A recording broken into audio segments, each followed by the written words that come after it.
To all those folks who watch daily vlogs, how the fuck you can watch same routine stuff like kitchen tour, then fridge tour, hall tour, Alma tour, then front door tour, car tour. Yeah, what the fuck is this? From how many days you are gonna watch all this stuff? You need to watch something interesting.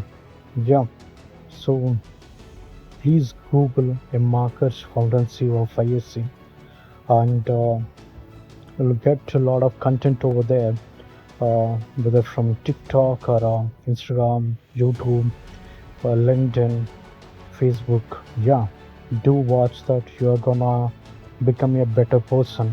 You're learning a lot of business stuff, finance stuff, marketing, personal branding, etc.